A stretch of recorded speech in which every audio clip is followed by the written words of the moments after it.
अध्याय 7 दिल्ली सल्तनत 14वीं सदी में प्रसार और पतन। खलजी और तुगलक। 1286 में बलबन की मृत्यु के बाद दिल्ली में फिर कुछ समय तक अव्यवस्था फैली। बलबन का नियुक्त किया हुआ उत्तराधिकारी शहजादा मोहम्मद पहले ही मंगोलों के साथ एक लड़ाई में मारा गया था। उसके दूसरे बेटे बुगरा खान ने बंगाल और बिहार पर शासन करने को वरीयता दी। हालांकि दिल्ली के अमीरों ने उसे हुकूमत संभालने के लिए निमंत्रित किया था, इसीलिए बलबन के एक पोते को दिल्ली में तख्त पर बिठाया गया।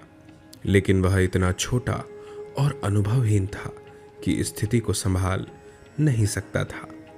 उच्च पदों पर तुर्क अमीरों के एकाधिकार को लेकर काफी नाराजगी थी और उसका विरोध हो रहा था।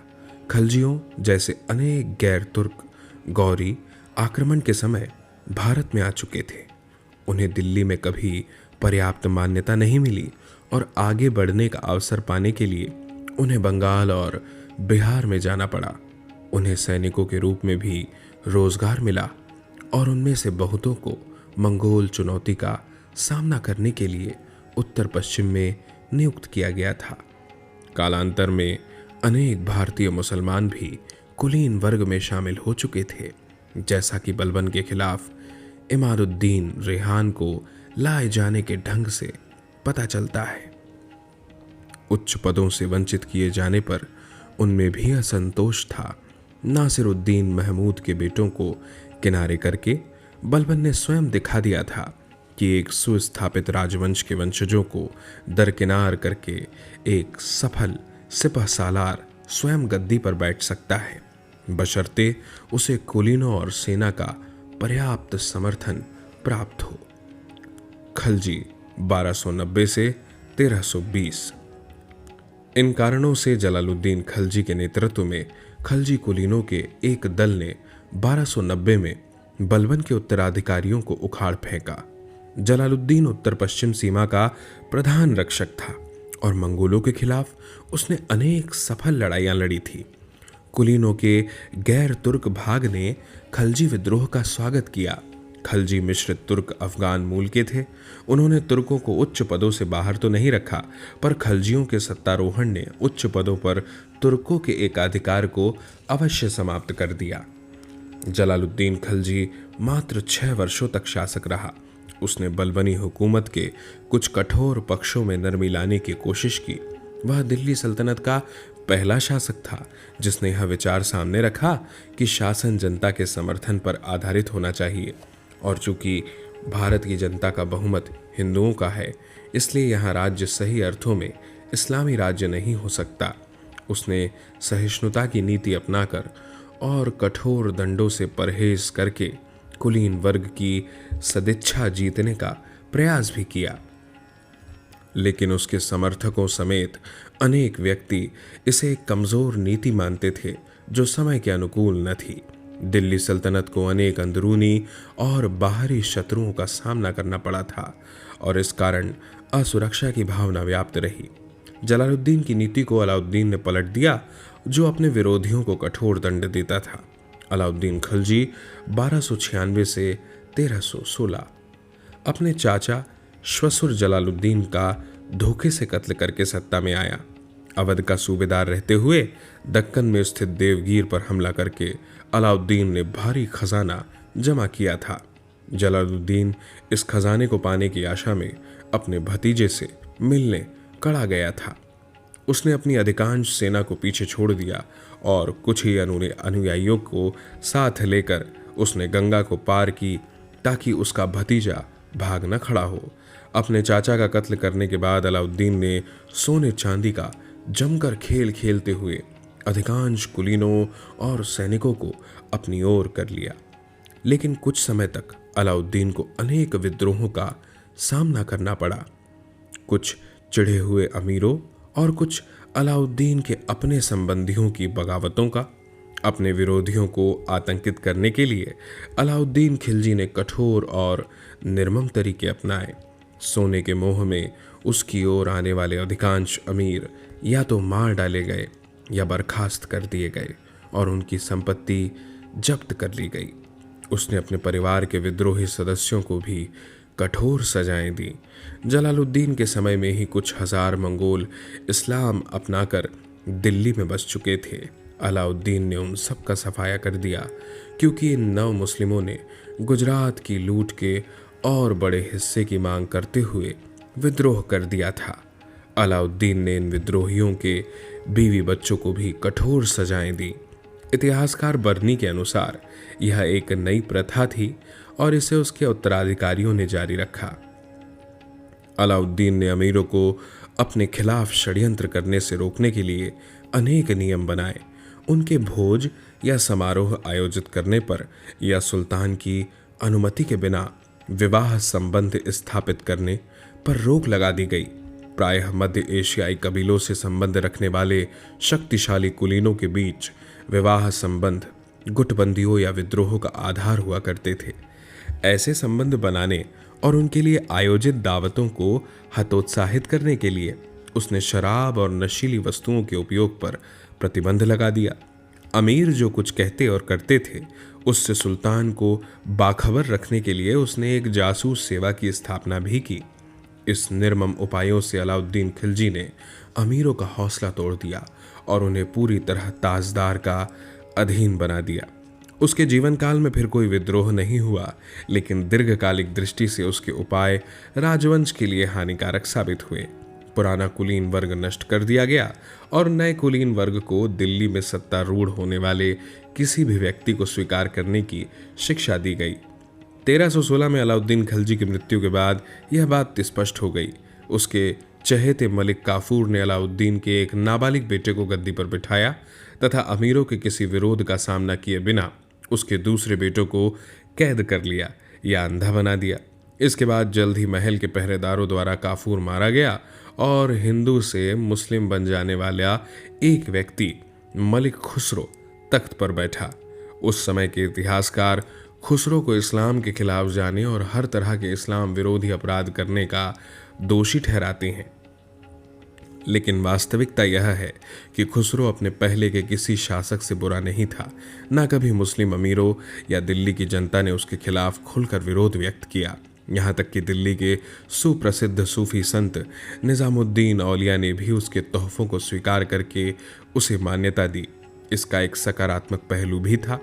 इससे पता चलता है कि दिल्ली और आसपास के मुसलमान अब नस्ली विचारों में बहते नहीं थे तथा किसी भी समर्थ व्यक्ति की अधीनता मानने के लिए तैयार थे, चाहे उसकी पारिवारिक या नस्ली पृष्ठभूमि कुछ भी हो। इससे कुलीन वर्ग के सामाजिक आधार को और व्यापक बनाने में सहायता मिली। लेकिन 1320 में गयासुद्दीन तुगलक के नेतृत्व में अधिकारियों ने एक दल ने बगावत का परचम बुलंद किया। उन्होंने खुली बगावत की तथा राजनीति तथा राजधानी के बाहर एक कड़ी जंग में मलिक खुसरो हारा और मार डाला गया। तुगलक 1320 से 1412। गयासुद्दीन तुगलक ने एक नया राजवंश कायम किया जो 1412 तक शासन करता रहा। तुगलकों ने 3 सुयोग्य शासक दिए, गयासुद्दीन, उसका बेटा मोहम्मद बिन तुगलक 1324 से 51 और भतीजा फिरोज शाह तुगलक 1351 से 88। पहले 2 सुल्तानों के साम्राज्य में लगभग पूरा देश शामिल था। फिरोज का साम्राज्य कुछ छोटा था, पर अलाउद्दीन खिलजी के साम्राज्य के लगभग बराबर तो था ही। फिरोज की मृत्यु के बाद दिल्ली सल्तनत का विघटन हुआ और उत्तर भारत अनेक छोटे छोटे राज्यों में बंट गया। यूं तो तुगलक 1412 तक शासन करते रहे, पर 1398 में दिल्ली पर तैमूर के हमले को तुगलक साम्राज्य के अंत का आरंभ माना जा सकता है। हम पहले अलाउद्दीन खिलजी के समय से दिल्ली सल्तनत के उल्लेखनीय प्रसार पर विचार करेंगे, फिर सल्तनत में इस काल में किए गए विभिन्न आंतरिक सुधारों और फिर सल्तनत के विघटन के कारणों की छानबीन करेंगे। दिल्ली सल्तनत का प्रसार। हम देख चुके हैं कि अजमेर और उसके कुछ पड़ोसी क्षेत्रों समेत पूर्वी राजस्थान किस तरह दिल्ली सल्तनत के नियंत्रण में आया। हालांकि बलबन के समय में रणथंबोर, जो सबसे शक्तिशाली राजपूत राज्य था, सल्तनत के हाथ से निकल गया था। जलालुद्दीन ने रणथंबोर पर हमला तो किया, पर उसे रणथंभौर पर अधिकार जमाना काफी मुश्किल लगा। इस तरह दक्षिणी और पश्चिमी राजस्थान सल्तनत के नियंत्रण से बाहर रहे। अलाउद्दीन के सत्तारोहण के बाद एक नई स्थिति विकसित हुई। 25 वर्षों के अंतराल में दिल्ली सल्तनत की सेनाओं ने न केवल गुजरात और मालवा पर कब्जा किया और राजस्थान के अधिकांश राजाओं को अधीन बनाया, बल्कि दक्कन और मदुरै तक दक्षिण भारत को भी रौंद डाला। कालांतर में इस विशाल क्षेत्र को दिल्ली के सीधे प्रशासनिक नियंत्रण में लाने का प्रयास किया गया। प्रसार के इस नए युग का आरंभ अलाउद्दीन खलजी ने किया और इसे उसके उत्तराधिकारियों ने जारी रखा। मोहम्मद बिन तुगलक के शासनकाल में यह प्रसार अपने चरम बिंदु पर पहुंच गया। हम देख चुके हैं कि दिल्ली सल्तनत प्रसार के इस नए चरण के लिए किस तरह धीरे धीरे तैयार हो रही थी। इस समय मालवा, गुजरात और देवगीर पर राजपूत राजवंशों का शासन था, जिनमें से अधिकांश 12वीं सदी के अंत और 13वीं सदी के आरंभ में अस्तित्व में आए थे। गंगा की वादी में तुर्क शासन की स्थापना के बावजूद इन राजवंशों ने शायद ही अपने पिछले तौर तरीके बदले थे। इसके अलावा उनमें से हर एक पूरे क्षेत्र पर अधिकार के लिए लड़ रहा था। यहाँ तक कि इल्तुतमिश के काल में जब तुर्कों ने गुजरात पर हमला किया तो मालवा और देवगीर दोनों के शासकों ने उस पर दक्षिण से हमला कर दिया। मराठा क्षेत्र में देवगीर के शासक बराबर वारंगल यानी तेलंगाना क्षेत्र के और होयसला यानी कर्नाटक क्षेत्र के साथ युद्धरत थे। उधर होयसला भी अपने पड़ोसी पांड्यों यानी तमिल क्षेत्र के साथ युद्धरत थे। उनकी आपसी शत्रुताओं के कारण न केवल मालवा और गुजरात पर विजय पाना आसान हो गया, बल्कि किसी भी आक्रांता को दक्षिण में अधिकाधिक दूर तक जाने का रास्ता मिलता गया। गुजरात कई ठोस कारणों से तुर्क शासकों के लिए मालवा और गुजरात पर अधिकार करना जरूरी लग रहा था। ये क्षेत्र न केवल उपजाऊ और आबाद थे, बल्कि गुजरात हस्तशिल्प उत्पादन का, विशेषकर साधारण और उम्दा दोनों प्रकार के वस्त्रों के उत्पादन का केंद्र था। खंबायत यानी कैम्बे जैसे बंदरगाह ईरान, लाल सागर और अफ्रीका के देशों के साथ तथा दक्षिण पूर्वी एशिया के देशों और चीन के साथ भी लाभकारी व्यापार चला रहे थे। ये बंदरगाह गंगा की वादी के मालों के लिए भी निकासी के मार्ग थे। गुजरात के बंदरगाहों से होने वाले विदेशी व्यापार से बहुत सा सोना चांदी यहाँ आता था, जिसे इस क्षेत्र के शासकों ने जमा कर रखा था। दिल्ली के सुल्तानों के लिए गुजरात पर शासन स्थापित करने का एक कारण यह भी था कि उनकी सेनाओं के लिए घोड़ों की आपूर्ति पर बेहतर नियंत्रण स्थापित हो सके। मध्य और पश्चिमी एशिया में मंगोलों के उदय तथा दिल्ली के सुल्तानों के साथ उनके संघर्ष के कारण इस क्षेत्र से दिल्ली के लिए उम्दा घोड़ों की आपूर्ति में कठिनाइयां आने लगी थी। पश्चिमी बंदरगाहों से भारत में अरबी, इराकी और तुर्की घोड़ों का आयात 8वीं सदी से ही व्यापार का एक महत्वपूर्ण मद था। 1299 के आरंभ में अलाउद्दीन खलजी के सुप्रसिद्ध सिपह सालारों में से 2 की कमान में एक सेना राजस्थान के रास्ते गुजरात पर चढ़ाई। रास्ते में उसने जैसलमेर पर धावा बोलकर कब्जा कर लिया। गुजरात का राजा भौचक्का रह गया और लड़े बिना ही भाग खड़ा हुआ। गुजरात के प्रमुख नगर तबाह कर दिए गए। इनमें अनिलवाड़ा भी था। यहाँ अनेक पीढ़ियों के दौरान अनेक सुंदर भवन और मंदिर बनवाए गए थे। सोमनाथ का सुप्रसिद्ध मंदिर, जिसका 12वीं सदी में पुनर्निर्माण कराया गया था, लूट कर तबाह कर दिया गया। इस प्रकार बहुत सारा लूट का माल हाथ लगा। खंबायत के धनी मुस्लिम सौदागर भी नहीं बख्शे गए। बाद में दक्षिण भारत में अभियानों का नेतृत्व करने वाला मलिक काफूर यहीं पकड़ा गया था। उसे अलाउद्दीन के सामने पेश किया गया और जल्द ही वह उसका विश्वास पात्र बन बैठा। गुजरात अब दिल्ली के अधीन आ गया। जिस तीव्रता और आसानी से गुजरात जीत गया, वह संकेत देता है कि गुजरात का शासक अपनी प्रजा के बीच लोकप्रिय नहीं था। लगता है कि उसके एक अमात्य ने, जिसकी पत्नी को राजा ने जबरन उठवा लिया था, गुजरात पर हमले के लिए अलाउद्दीन से संपर्क किया था और उसकी सहायता की थी। यह ही संभव है कि गुजरात की सेना सुप्रशिक्षित न हो और प्रशासन ढीला ढाला हो। देवगीर के राजा रामचंद्र की सहायता से सत्ताच्युत राजा रायकरण ने दक्षिण गुजरात के एक भाग पर अधिकार बनाए रखा। जैसा कि हम देखेंगे, यह दिल्ली और देवगिर के यादवों के बीच युद्ध का एक कारण था। राजस्थान राजस्थान गंगा की वादी और गुजरात के बीच की एक महत्वपूर्ण कड़ी था। इसलिए गुजरात की विजय के बाद अलाउद्दीन ने राजस्थान में अपने शासन को मजबूत बनाने पर ध्यान दिया। सबसे पहले उसका ध्यान रणथंबौर ने खींचा, जहां पृथ्वीराज के चौहान वंशजों का शासन था। उसके शासक हमीर देव ने अपने पड़ोसियों के खिलाफ युद्ध के अनेक अभियान चलाए थे। धार के राजा भोज और मेवाड़ के राणा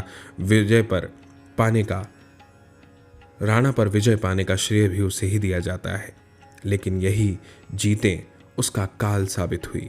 गुजरात के अभियान के बाद दिल्ली लौटते समय मंगोल सैनिकों ने लूट के माल में हिस्से का विवाद उठने पर विद्रोह कर दिया। विद्रोह कुचल दिया गया और जमकर कत्लेआम हुआ।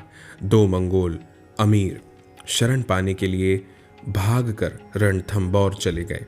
अलाउद्दीन ने हमीर देव को संदेश भेजा कि वे मंगोल अमीर मार दिए जाएं या निकाल दिए जाएं, लेकिन गरिमा तथा शरण मांगने वालों के प्रति कर्तव्य की भावना से भरे तथा अपने किले और सैन्य बल के प्रति आश्वस्त हमीर देव ने अक्खड़ जवाब भेजे। उसका यह मूल्यांकन बहुत गलत भी नहीं था, क्योंकि रणथंबौर को राजस्थान का सबसे मजबूत किला माना जाता था और पहले वह सफलतापूर्वक जलालुद्दीन खलजी का सामना कर चुका था। अलाउद्दीन ने अपने मशहूर सिपह सालारों में से एक की कमान में सेना भेजी, लेकिन हमीर देव ने उसे नुकसान पहुंचाकर पीछे धकेल दिया। अंत में स्वयं अलाउद्दीन ने रणथंबौर की ओर कूच किया। मशहूर शायर अमीर खुसरो ने, जो इस अभियान में अलाउद्दीन के साथ था, किले और उसकी घेराबंदी का सजीव वर्णन किया है। 3 माह की सख्त घेराबंदी के बाद जौहर का भयानक अनुष्ठान हुआ। स्त्रियां चिता पर जा बैठी और सभी पुरुष मरने मारने के लिए बाहर निकल आए। फारसी में जौहर का पहला विवरण यही है। राजपूतों के साथ लड़ते हुए सभी मंगोल भी मारे गए। यह घटना 1301 की है। फिर अलाउद्दीन ने चित्तौड़ की ओर दृष्टि उठाई, जो रणथंबौर के बाद राजस्थान का सबसे शक्तिशाली राज्य था। इसलिए अलाउद्दीन ने उसे झुकाना आवश्यक समझा। इसके अलावा उसके राजा रतन सिंह ने खलजी की सेनाओं को मेवाड़ के इलाके से होकर गुजरात जाने की अनुमति न देकर उसे नाराज कर दिया था। अजमेर मालवा मार्ग पर भी चित्तौड़ का नियंत्रण था। एक लोक कथा के अनुसार अलाउद्दीन ने चित्तौड़ पर इसलिए हमला किया कि वह रतन सिंह की खूबसूरत महारानी पद्मिनी को पाना चाहता था। अनेक आधुनिक इतिहासकार इस कथा को स्वीकार नहीं करते, क्योंकि 100 साल से भी अधिक समय बाद पहली बार इसका जिक्र किया गया। बाद में हिंदी कवि मलिक मोहम्मद जायसी ने इसे और रंगीन बनाया। इस कथा में पद्मिनी सिंहल द्वीप की राजकुमारी है तथा रतन सिंह 7 समंदर पार करके ऐसे अनेक दुस्साहसों के बाद जो असंभव लगते हैं उस तक पहुंचता है और उसे चित्तौड़ लाता है। पद्मिनी की कथा इस वृत्तांत का एक अंग है। सुल्तान ने एक ऐसी रानी का मुखड़ा देखने की मांग की होगी जो किसी और शासक की पत्नी थी। यह बात उतनी ही अविश्वसनीय है जितना अविश्वसनीय यह विचार है कि एक दर्पण में ही सही गर्वीले राणा ने उसे दिखाने की हामी भरी होगी। ऐसा सुझाव ही राजपूती सम्मान की भावना के लिए, जिसके लिए वे स्वेच्छा से जीवन होम कर देते थे, अपमानजनक होता। इसलिए राजस्थान के इतिहासकारों ने इस कथा को मानने से इनकार कर दिया है। अलाउद्दीन ने चित्तौड़ पर सख्त घेरा कसा। अनेक महीनों तक घेराबंदी लोगों के शौर्यपूर्ण प्रतिरोध के बाद अलाउद्दीन ने 1303 किले पर धावा बोल दिया। राजपूत स्त्रियों ने जौहर किया और अनेक योद्धा लड़ते हुए मारे गए। पद्मिनी और दूसरी रानियों ने भी जीवन का बलिदान किया, पर लगता है रतन सिंह जीवित पकड़ा गया और कुछ समय तक उसे कैद में रखा गया। चित्तौड़ को अलाउद्दीन के एक नाबालिग बेटे खिज्र खान के हवाले किया गया और किले में एक मुस्लिम दस्ता रखा गया। कुछ समय बाद उसका भार रतन सिंह के एक रिश्ते के भाई को सौंप दिया गया। अलाउद्दीन ने जलौर को रोंदा, जो गुजरात के रास्ते में पड़ता था। राजस्थान के दूसरे लगभग सभी प्रमुख राज्यों को अधीनता स्वीकार करने पर बाध्य किया गया। फिर भी लगता है उसने राजपूत राज्यों में सीधा प्रशासन स्थापित करने का प्रयास नहीं किया। राजपूत राजाओं को शासन करने की अनुमति दी गई, पर उनको सुल्तान को नियमित खिराज देना पड़ता था और उसका आदेश मानना पड़ता था। अजमेर, नागौर आदि कुछ महत्वपूर्ण नगरों में मुस्लिम दस्ते नियुक्त किए गए। इस तरह राजस्थान को पूरी तरह वश में कर लिया गया।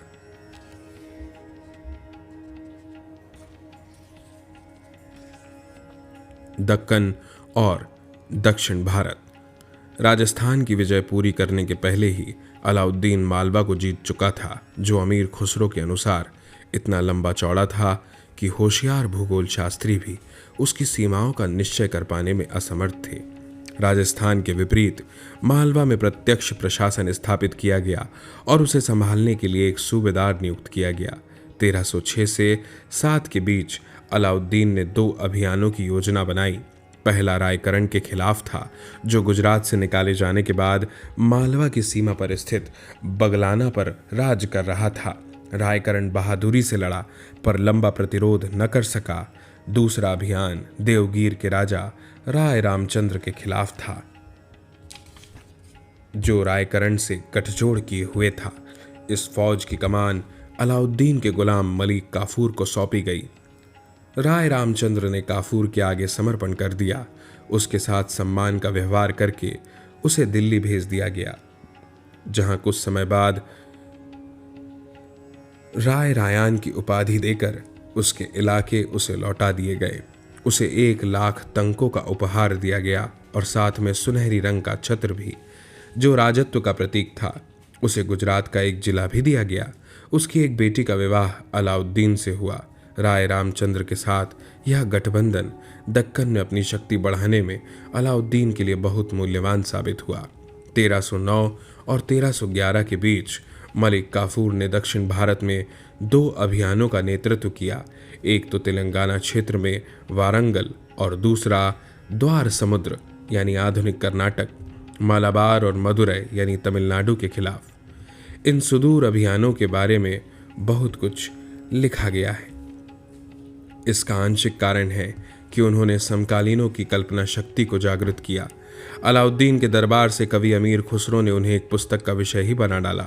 यह अभियान दिल्ली के शासकों की दिलेरी, आत्मविश्वास और दुस्साहस की गहरी भावना को प्रतिबिंबित करते थे। मुस्लिम सेनाएं पहली बार दूर मदुरै तक पहुंची थी और अथाह संपत्ति लेकर वापस आई थी। प्रसिद्ध इतिहासकार नीलकंठ शास्त्री के अनुसार चालुक्य और चोल साम्राज्यों के विनाश के बाद यद्यपि 1 सदी तक शासन व्यवस्था या समाज में कई उल्लेखनीय प्रगति नहीं हुई, तथापि उद्योग, व्यापार और कलाओं का सामान्य विकास जारी रहा था। इसलिए ये क्षेत्र सोने और चांदी से भरे थे। इन मुहिमों ने दक्षिण की परिस्थितियों का प्रत्यक्ष ज्ञान भी प्रदान किया, हालांकि कोई नया भौगोलिक ज्ञान शायद ही प्राप्त हुआ हो। दक्षिण भारत के व्यापार मार्ग सुज्ञात थे और काफूर की सेनाएं जब कायल तक पहुंची तो उन्होंने वहां मुस्लिम सौदागरों की एक बस्ती पाई। वहां के शासक की सेना में मुस्लिम सैनिकों का एक दस्ता तक था। इन अभियानों ने जनता के बीच काफूर की इज्जत बहुत बढ़ाई तथा अलाउद्दीन ने उसे साम्राज्य का मलिक नायब नियुक्त किया। पर राजनीतिक दृष्टि से इन अभियानों के प्रभाव सीमित रहे। काफूर ने वारंगल और द्वार समुद्र के शासकों को शांति संधि के लिए अपने तमाम खजाने और हाथी सौंपने के लिए और सालाना खिराज देने का वादा करने पर मजबूर कर दिया। पर सबको पता था इनसे खिराज पाने के लिए हर साल एक अभियान चलाना पड़ेगा। माबर के मामले में तो ऐसा कोई औपचारिक समझौता भी नहीं हुआ। वहां के शासक जमकर लड़ने से बचते रहे।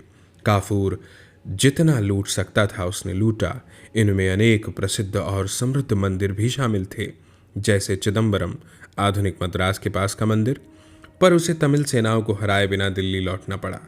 अलाउद्दीन की मृत्यु के बाद उठी मुसीबतों के बावजूद अगले 1.5 दशक के अंदर उपरोक्त सभी दक्षिणी राज्यों का सफाया हो गया और उनके इलाके सीधे दिल्ली के प्रशासन में ला दिए गए।